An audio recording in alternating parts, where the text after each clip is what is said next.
What's going on, everybody? We're back on Tuesday. Welcome to the Legacy Driven Marriages Podcast. Hey, everybody. Oh, look, Steph didn't even wait for me to say partner in crime today. She's like, let's get this thing cracking today.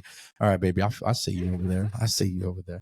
Look, we're going to talk about something that is so critical to every relationship you have. But man, if you don't have trust in your marriage, you are doomed to failure. What I will tell you is, a lot of people, including myself, have made mistakes when it comes to trust, but it can be re-earned from somebody.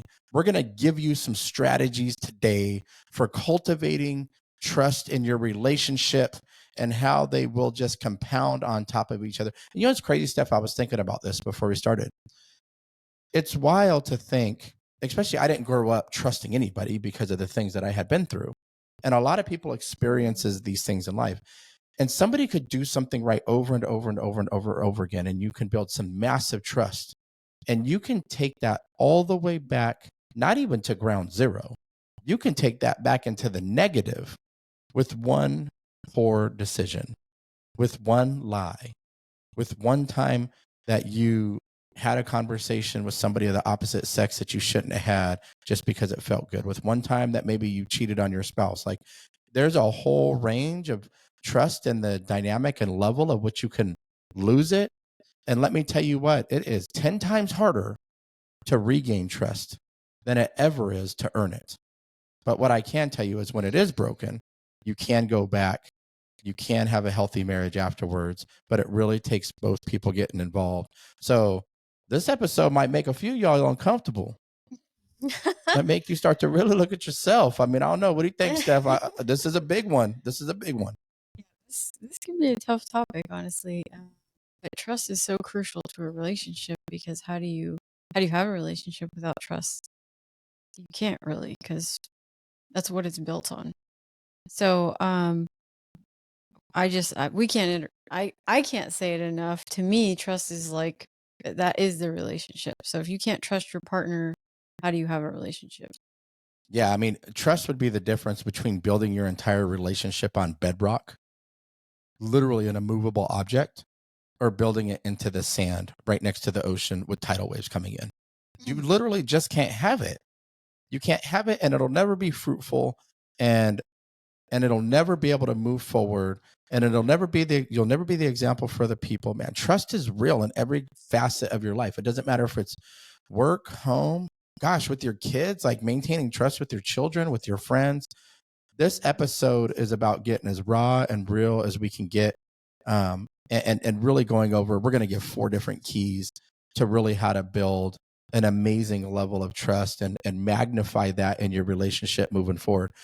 But I want to give 2 little bonus ones to start, even though we won't go heavy into them. You know, last week we talked about communication and how that really is a lifeblood of maintaining your relationship. If this is the bedrock, if trust is the bedrock, then communication is the house, right? That sits on top of the bedrock. And so if you didn't get a chance to listen to it, make sure you go back and listen. We talked about 2 things that really help build trust out of the that are bonuses for this week: open and honest communication, and active listening and empathy. Yeah, we did a whole episode on the communication piece and that honestness and the vulnerability, and you have to go back and listen to the last one for that. So we don't want to spend a lot of time on that today because we already covered it. Right. But they're critical, guys. So if you didn't go listen, that is part of this also. And what's cool is you're going to see a lot of similarities in probably most of these episodes, because these foundational principles for your life also translate over into your relationships. And I really want to dig into this first one because it seems so simple, right? You think about it, Steph. Be honest and transparent. I mean, honesty really is the bedrock of all of it. It's the foundation of all of it. Be open and transparent with your communication with your spouse. It feels like we should just know. How do we want our spouse to communicate with us? And do we want open and honest and transparent conversations with them? Yes. Are we doing the same thing for them? I don't know. You got to ask yourself that question. What do you think, Steph? I have to say, I'm going to go back to my first grade Sunday school class where they taught us treat others how you want to be treated.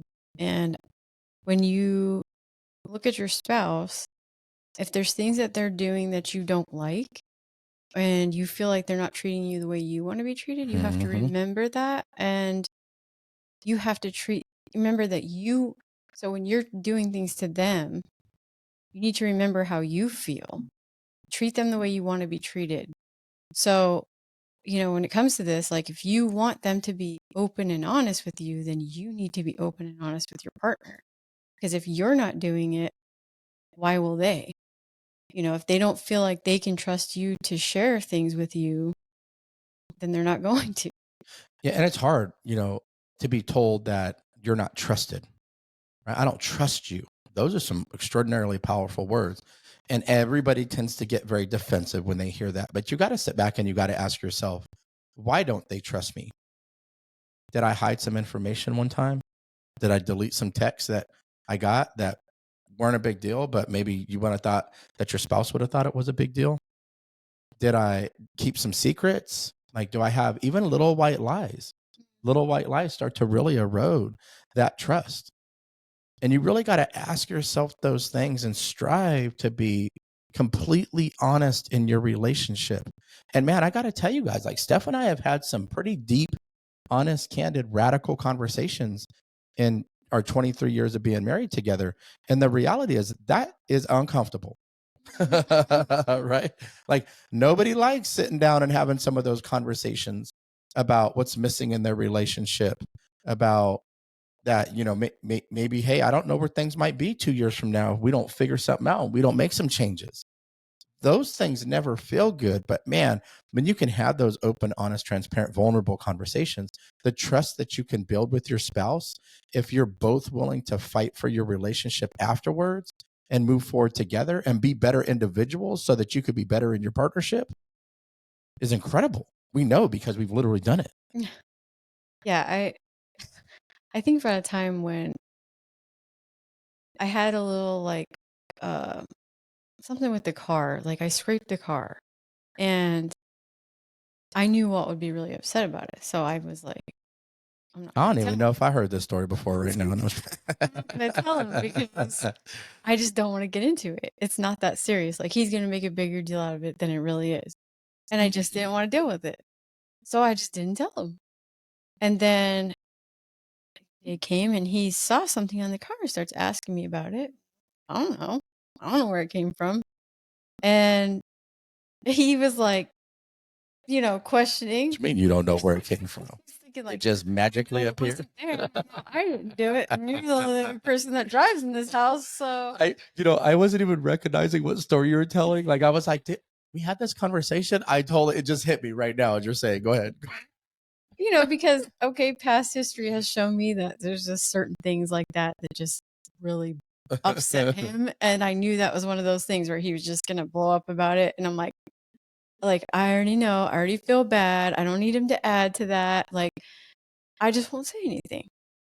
But then I ended up actually kind of having to lie about it because I didn't want to get into it. And it still ended up creating this argument. And then it was like, then he's like starting to think like, well, if you'll lie about that, what else would you lie about? Like, or have you been lying about other, you know what I mean? It starts this pattern of, just that little thing can make them like, oh, well, if you lie about that, then what else would you lie about? And why are you lying about that? Was there something more serious behind it? Or, when really it could have been it really was nothing. It was just like a stupid mistake. But, you just feel like it might turn into something more than it really is. So you don't want to deal with it. And, but what you don't realize is that will erode your relationship if you do even those little white lies.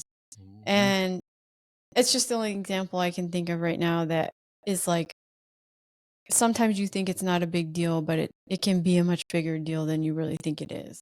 Well, and what do we teach our kids, right? We teach our kids all the time. Just tell me the truth. If you tell me the truth, you still might get in trouble. There still might be accountability because you're responsible for whatever that truth is. But the level at which a punishment might be, or the way I might react, or whatever happens afterwards will be diminished because at least you were honest with me. I could dig that. It reminds me it totally. I don't know why this came to my head as you were telling that story. It reminds me of that movie with Jim Carrey, that Liar Liar movie. And do you remember in that movie, Jim Carrey, if you guys remember it, he was a lawyer. He's just straight up lying the whole entire time. Like he's lying to his kid, he's lying to his ex, he's lying to his girlfriend. God, he was lying to himself, lying in the courtroom, all of it, right? And one lie compounded to the next lie. And the level of the white lie that started turned into this giant life lie that was like drowning him in the moment. And so his son in the movie, his little boy, because Jim Carrey didn't show up to pick him up, even though he said that he would. The little boy wished that his dad couldn't lie. And the whole movie is about he can't lie anymore. This lawyer who built his career off of lying, who ruined relationships off of lying, who just that was part of his DNA, couldn't lie anymore. And it was about what he learned around telling the truth and taking accountability for actions and what it did for the relationships for him in that movie. But it really is just like what we're talking about, and he's pulling his hair out. I can't lie, but I can't lie. And he's I gotta tell the truth on every single thing, but he's trying to lie. He just physically can't do it. And in the movie, and it's so much like life, he re-earns the trust of the people that he's hurt. They start to love and trust him again. The relationships get better, and he realizes the whole time that just being honest and transparent, even when it's uncomfortable, really creates the foundation that everything else in life will stand on. I mean, guys, like, man, look, man, your integrity is everything. That's what you got at the end of the day, your word. Well, I just think about so for me, like if you think about, and again, I'm going to speak from my perspective, from a woman's perspective. A lot of times men get upset about financial stuff because they stress over providing and for the family, and money is always a big thing for them. And so even for women, like you bought this pair of shoes and you knew like he'd probably be upset about it because they just don't want you spending money unnecessarily. And well, let me jump in real quick because I think that's us though, right? Like, and you're frugal like me. We're just frugal in different ways. But I grew up with nothing. I grew up without food. So to me, that security that money provides sometimes is super important. We also know people in relationships where the husband's a big spender and the wife isn't. It just happens to be in ours. Like, actually, we're both kind of spenders. But I think in your analogy, it's this piece of the puzzle, what you're going to go through is important.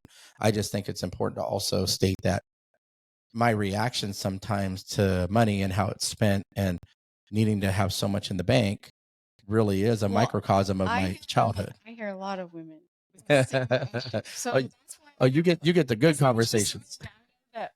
A lot of women feel this way, that they, and Walt and I have had conversations on this because obviously financial stuff is a big piece of in your marriage also and can cause a lot of stress. But it just tends to be like we all, men and women, prioritize different things they want to spend their money on. So for women, we love to buy clothes and things that make, for us a lot of for the home looks, and we like, so we're more into like buying clothes and shoes and makeup and things and that kind of stuff to look good. Where men will prioritize a lot of times activities, golf. They don't mind spending it on that kind of stuff, fishing, golf, off-road stuff for the Jeep, like hanging out with your buddies and having a couple beers, prioritize what we spend it on differently. So there's like, that's an issue where that's a compromise you have to make in your relationship because, we used to get in arguments over this because there'd be something I want to spend it on, but he doesn't want to spend it on that. But we have to make compromises there because there's going to be things he wants that I don't want. So like, that's why I say like, sometimes it's these little lies though so I lie, like I hide that I bought something because I know that's just going to upset him unnecessarily, I feel like.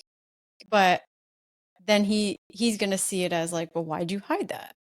Like, and we can't have that kind of, we can't hide and lie about even little things like that. We just have to share it and talk about it and reach compromises that work for both parties because we're never going to always agree on that stuff. Yeah. And that's a big one. Like, what we're going to spend our money on. Because there's a lot of people who even keep separate bank accounts for that reason, because they don't want to have to fight over every transaction that they're doing, because they're not going to agree on it. Women are going to get their nails done. Does he want to spend money on that? No. But he wants to go golfing. Does she want to spend money on that? No. So and that's the compromise. But and I love that you brought up the little stuff, because we all think of the big stuff when we think about honesty and transparency, and those are no-brainers. Those are easy. Those should be non-negotiables. But it is these little things that really will atrophy the trust that you have with your spouse. I think that's an amazing point. Yeah, and so number one was be honest and transparent. Our number two is share responsibilities equally. And this is definitely... What you laughing over there for? All the fellas are like, oh my gosh, turn the podcast off. This is definitely a huge source of contention in a lot of relationships. Yeah. Let me tell you, because women talk, and we all have this. I know men do too. This is probably going to go on for generations still, because it's very hard to balance all the tasks in your home. So, and we're in a place where, in society, where women now work, and a lot of homes are two working people, but it still feels like a lot of the home responsibilities tend to fall on the woman, and it doesn't feel balanced. And so the woman's sitting there going, I went to work too, just like you. So why am I still cooking dinner, doing the dishes, doing the laundry, cleaning? Like, I need help with this. I can't do it all.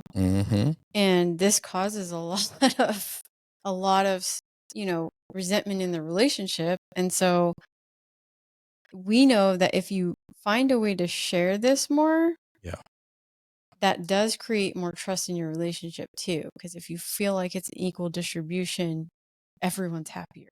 Well, it's like, man, everybody wants to be on a team, right? Like, you go to work, if you're on a team, the synergy is different, the energy is different, the outcomes are different. Your home should really be the same way. And this goes for also like having your kids share some of the responsibilities around the house too. And the cool thing is Steph and I we have our defined roles. We always have. But especially as I left corporate America and I've kind of stepped into this new adventure that I've been doing the last couple of years, I'm just home more. I'm available more. So I help out a lot more. Well, that's the thing. Like, so we spent a lot of years where Walt worked and I stayed home. And so we had an agreement that I did say I would do the majority of the homework because he went to work and I didn't. So that was just our agreement, and it worked for us for a lot of years. Yeah. Now things have transitioned in this stage of our life, and he doesn't go off to work anymore. So we're having to like find a different balance. And it's still a struggle sometimes, because it's like when you're so used to something, trying to change that is difficult. But it's certain things like, let's say laundry, for instance. Steph has a certain way she folds. She has a certain way she does it. She actually don't even want me to touch the laundry. And I'm cool with that. And I'm cool with that. But I can pick up the slack in other areas where, like, let's say I'm going to make some lunch real quick. Well, I'll make her lunch while I'm making mine. We're going to eat the same thing most of the time. I'll make her lunch while I'm making mine. It's when the kids were little, it was, me taking a turn a couple times a week and doing bath time for them. It's me, we'll get done eating dinner. We eat the dinner at the dinner table together as many nights as we can now that we have teenagers. But every night when they were little, it's me taking without being asked, me just seeing that, hey, she might be tired. Like, let me just go do the dishes. It's not even really that big of a deal. So I always took care of the outside stuff. But that's why I say, like, for us, it was a little different. But I know there's I hear a lot of couples talk about this, because this is a real point of contention. They both work, and a lot of women are feeling like they're still doing everything at home, even though they work a full-time job just like the husband. And that's where we need the men to step up a little bit and share in the responsibility. Like, one of you cooks dinner, one of you does the dishes. Like, you both take turns doing laundry. You both take turns with the kids' responsibilities, picking them up, dropping them off, all that stuff. Because we know there's a lot, especially when you have kids, there's a lot of tasks. And, Walt, when he was working, and we got to the point where our kids were older, and now they're doing a lot of activities, and it was a lot of chauffeuring them around. He did still come home and take our daughter to her club volleyball, and tried to share in some of that, because it was a lot. It's just a lot to run the household. It was unsustainable for Stephanie. And, I went to a company today and I talked about self-care and maintenance. It's part of my jam and what I do on the side of us doing stuff like this. And it's amazing how many people were struggling. One of the statistics that I found during my research to do this was that 27 hours a week are spent more by moms and dads, but a combination between the two. 27 hours a week are spent by parents and families doing household stuff for the kids, for the dog, for the house, for the whatever, right? Just Yeah, it's maintaining a your whole house. nother job. So it's literally more than a part-time job to do that. And we wonder why as a society that we're exhausted. But what if we can start to share that, like have more of an equitable distribution of those responsibilities for however it works best for your family? Well, even for us, like as we've gotten older and we made more money, like now some of that stuff we pay people to do. Like we pay someone to take care of the Yeah. yard because it got to where we just didn't have enough. He couldn't be home to do that, and we just Yep. didn't have enough time in the day to do everything. So Well, and it was like on a Saturday, I didn't want to spend 4 hours out there doing the yard when I worked so hard all week that I just wanted to enjoy the weekend and spend it with my family and have a good time. So if you have an opportunity and your income level's at, because I couldn't do it till the last couple years. I've never had the opportunity to do that with how much money I was making, especially when I was in the military. Find opportunities to like earn some time back, right? And sometimes that might cost you a little bit of money, but you can always make more money. You can't ever have more time. And so I think figure out, have a conversation with your spouse, figure out where you guys can help each other, where you guys can partner together. And as you guys build a stronger foundational teamwork in your relationship, you're going to see that start to promote a different outcome from maybe where you're headed now. And fellas, I got to tell you, hey, there's some things that we like to happen.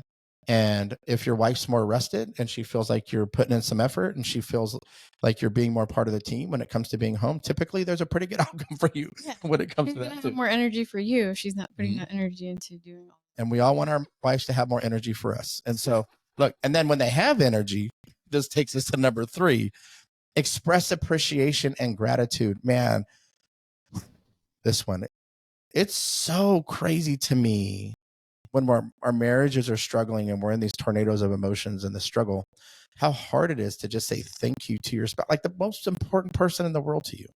You struggle to say thank you and acknowledge the things that they're doing. It's like we just get caught up in all these expectations of what they're not doing. And you like wanted these 5 things done because you felt like they should have did this and you expected them. They do 4 of them. And you ain't even thinking about the gratitude for the 4 things that they did amazing, that made your life easier, that took care of the house, that did whatever. You're thinking about the one thing that they didn't do. And you're upset about the one thing that they didn't do. What I found in my life right now, and I'm really hyper focused on this, like I start my day talking to God, giving 3 gratitudes a day. It could be super simple stuff. What I found is the more I show appreciation for my wife, the more I show appreciation for my kids, the more I just have gratitude for my life. Like, wow, we get to live these lives. How blessed are we? Man, my energy and the way that I interact with everybody around me and just how I feel, my certain level of happiness every single day is so much better than what it was. When you're in that emotion, it's really hard to do that sometimes. But if you're intentional about this and you really practice this and you're mindful about doing this in a extraordinarily profound way, it will change every single relationship you have. Most importantly, your spouse. So express appreciation and gratitude. God, everybody wants to feel thanked and like what they do matters. Yeah, I have to say this is one of the areas that Walt actually talked to me and shared with me that, it's the type of stuff we take for granted. He actually told me he likes to just be thanked sometimes for going to work and supporting the family. And I didn't realize how much that meant to him. And it is the kind of thing that you just kind of like, well, we all, yeah, you kind of have to work. Like you just kind of like, that's kind of expected. You kind of just think everybody does that. So why do I need to thank you for it? That's kind of the mentality we get in. But like he said, everybody likes to be thanked. We all like to be thanked and appreciated. That always makes us go the extra mile when we get that. Even for me, I don't think I even realized how much it meant to me too. I I know I needed to do those things. I knew I needed to take care of the kids in the house and I just kind of felt like that was my job. But the times where he did take time to say, thanks, babe, Yeah. that was this was really helpful or whatever. Man, that meant so much to me. And then I did want to do it more because it feels good to be appreciated. Well, think about like you just helped me create that presentation that I delivered today, right? And I've thanked you quite a few times because you just crushed it. How did that make you feel when I was like, man, babe, that was so good. Man, I felt good doing that presentation today. Like it was professional, so much better than I could have did. Thank you. How did that make you feel? Right. And so, ladies, I got a challenge for you, ladies. Just check it out. Just trust me on this one. Later on this afternoon, if you're listening to this in the morning or if it's evening, do it tomorrow. Give your husband a kiss and say, thank you for working so hard for our family. He might even cry. He might even cry because every man wants to be respected. And when you say, thank you for working so hard for our family, they feel acknowledged and they feel seen and they feel loved. And then say, I really respect how hard you work. You watch the difference in your husband. He might think something's wrong. Like, what, are you okay? Are you sick? Like something happening? But what I will tell you is like, I want you to just really see his reaction. And ladies, if you just took 1 or 2 days a week and did this, you don't have to do it every day. 1 or 2 days a week and did this, man, your husband would really interact with you much different. And fellas, it's your responsibility to do this for the ladies too. Yeah, for the guys out there, if you just say like, man, you're such a good mom. You take such good care of our kids. Or, man, our home looks amazing because you do such an awesome job. Or anything like Or that. God, thank you, babe, for working for our family so hard too. You know what? You're so beautiful. I just love you so much. Man. That stuff goes really far. And we all know we mean it when we say it too. It's not like we don't mean it. We just let our ego and pride and hurt and resentment get in the way of that. So push all that crap to the side and get back to the things that allow us to really love each other in the way that we're meant to love each other. Okay, so we're going to go to number 4. Ooh, some of y'all are going to get real uncomfortable on this one. So stay in the pocket. Maintain boundaries with the outside world. This is huge with the trust because obviously your trust can be really compromised when the outside influences become a threat. And I'm going to go to social media with this one. This is big. Yeah. That's different than when we grew up, right? Yes. Yeah. We didn't have the same temptations and accessibility. Yeah. Yeah. That we do today with social media and the internet. And we have to set some really new boundaries now with how we communicate to the world about our relationship and those type of things. Like simple things, even as like your profile picture on your social media. If you're in a relationship, put a picture of you and your partner, not yourself by yourself, because then for your partner, that feels like you're showing the world like they're not important to you. And like, oh, it looks like we're not even in a relationship. It looks like you're single. So you're showing everybody on social media that like you don't prioritize the relationship. That's how your partner's going to feel. Or you're posting thirst traps. You're trying to post something to get a reaction and get some likes from the opposite sex. Or maybe fellas, you see a chick in a bikini or you see her posting her thirst trap picture and you're like, dang, like, heart it. Meanwhile, all you're doing is just eroding the trust because your partner might not see it right then. They're going to see it at some point. And then you're going to hurt some trust that you're going to have a really hard time getting back. Yeah, if you're giving attention to other people of the opposite sex and you're not giving that attention at home, then what do you think that's going to do to your relationship? It's not going to be good. And then you got to have a candid conversation and be real with your spouse to say, or your partner in your relationship to say, okay, I'm really feeling this way. Like I'm kind of lusting over here and I'm kind of looking over here and my attention's diverted over here. I need to have a real conversation. They don't deserve this. I don't deserve this even. I deserve to have a relationship where I'm not allowing my eyes to be diverted to somebody else. And I love this person that I'm with. So let's figure out how we get back to that space where I ain't got no time for nothing like that. You got to be real with yourself in this one, you guys, I'm telling you. And by the way, Steph had to set some boundaries with me too, even in the last couple of years with social media. Because as I talk about trauma and I go and I speak, and of course people love it when you're done and they're giving you attention, and they might think you're the greatest thing since sliced bread. Well, I'm not.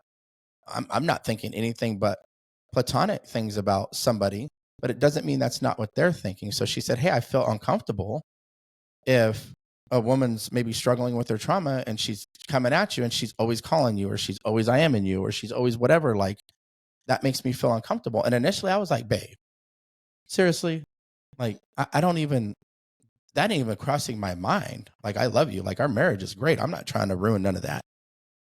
But what I had to realize, if I really sat and listened to her, if I actively listened to her and I really tried to understand where she was coming from, I did have to set some more boundaries. And so I did have to make those adjustments.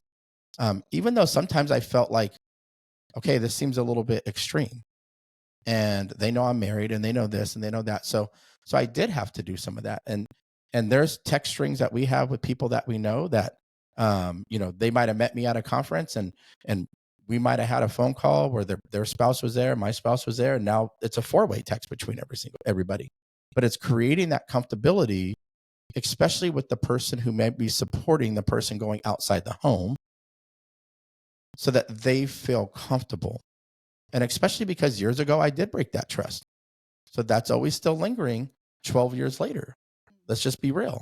So I have to be considerate to her emotions around those. And I really genuinely, guys, I had to check myself with this one, because I wasn't thinking about it at all like that. But that doesn't mean somebody else wasn't. And if you allow yourself to be put in a compromising position, you just never know what might happen. And you don't want things to go in the direction of negativity. You want to keep that relationship with your spouse on a really positive way, where they feel loved and they feel heard, and they know that you're not prioritizing a relationship with somebody else over them. Well, this is where I'm going to say again, treat others how you want to be treated. Because, I try to put it to my husband this way too, in that, like, so if I was go to lunch with a male by myself, like, how would you feel about that? Like, or I'm on a long phone conversation with someone of the opposite sex. I spend 2 hours talking to someone of the opposite sex. Like, how would you feel about it? If texting with someone of the opposite sex back and forth for a lot, I mean, you're going to start to think things, because it's just the way it is. I mean, I just feel like if you have to think about these things, like, it may seem like nothing to you when you're in that, like, that you're just a friend with this person and you feel that way, but you don't know that your spouse is going to feel it. It's just a respect thing for your spouse, like, or your partner, or whatever your relationship is. Um, I just feel like it's like he just said, you don't put yourself in those kind of situations. You don't put yourself in compromising situations, because they can always be misconstrued. If someone sees me out to lunch with someone else, another male, they're going to jump to conclusions. They're going to go tell my partner that, Right. why is Stephanie out with some dude, having dinner or lunch or whatever? Because, sometimes it's a work lunch, but it's still like, you should still find ways to make it to where you're not just with the opposite sex in those situations, because it's just putting you in compromising positions. Like, Yeah, you don't want to undermine trust, and you don't want to erode that trust unnecessarily either. And so the biggest priority of my life is maintaining my relationship with my wife. She's number one for me. And, and then our children, and keeping our family unit intact. Like, I have created a family that I dreamt of having, that I never had growing up. Why would I compromise that or sacrifice that or put that at risk unnecessarily? because also, by the way, your children too, especially if you're a parent, your children are always watching and they see these things too. And so even your children may be like, well, why is mom talking to this guy, or why is dad talking to this woman so much? Or, they're going to notice these things too. And, it affects the whole family, not just even your partnership. Mm-hmm. It's just one of those things that this is an integrity issue. This is trust. All this stuff builds around that. And it doesn't mean that, guys, look, like, don't misconstrue what Stephanie's saying either.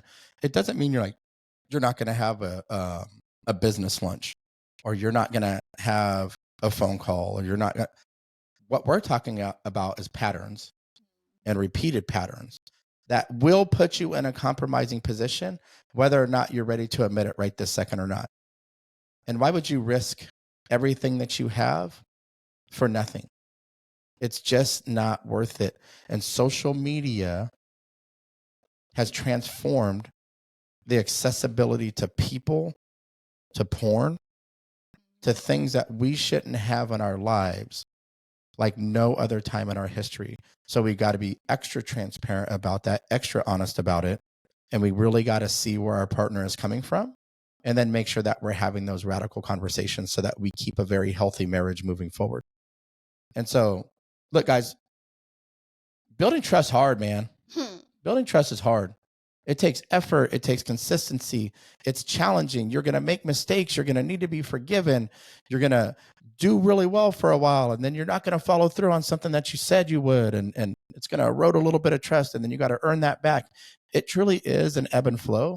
But if our heart, if our soul, if our passion stays on our spouse and creating the best relationship possible and doing everything we can to keep that trust in its strongest position and keep that trust as a foundation of our marriage and our relationships, we're going to be okay.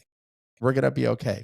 So I want you to really hone in and on these 4 things. And I want you to go back and I want you to really listen to last week's episode and listen to us talk about open and honest communication, active listening, and empathy, because those are pretty critical components of this too. And so look, guys, stay in the arena. Keep fighting for your marriage. Keep fighting for yourself. Keep fighting for your spouse. Keep fighting for your family. The legacy you are going to create will ripple through generations. So let's continue to step into our winning season of our relationships and leave this world a little bit better than you found it. woo, see you next Tuesday.